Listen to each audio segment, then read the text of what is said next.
হ্যাঁ কই মাঠে আছি বেটা, তোর জন্য অপেক্ষা করতেছি আমরা সবাই। তাড়াতাড়ি আয় বেটা, কোন জায়গায় কোন মারে ডাক্তার নিয়ে যাচ্ছ? উত্তর পাশে মাঠে আয়। হ্যাঁ হ্যাঁ দেখছো দেখছো ওই যাইতেছি।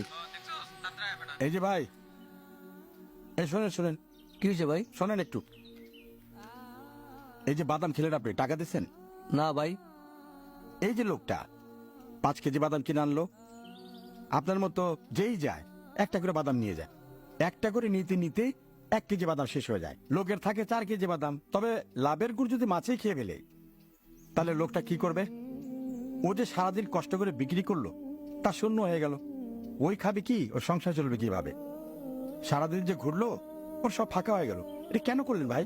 ভাই সরি, বুঝতে পারি না, আমি বলেছি আমার কথা কইতে কইতে বাদামে হাত দিয়ে দিয়েছি। আপনার নিজের অজান্তে আপনি যে বাদাম খেলেন, এটা তো আখেরাতে ধরা খেয়ে যাবেন ভাই। আচ্ছা বলেছে, সরি ভাই, মনে কিছু করেন না ভাই। আমি 20টা বাদাম দাও, আমি দুটো খাইছিলাম, দুটো কম দিও।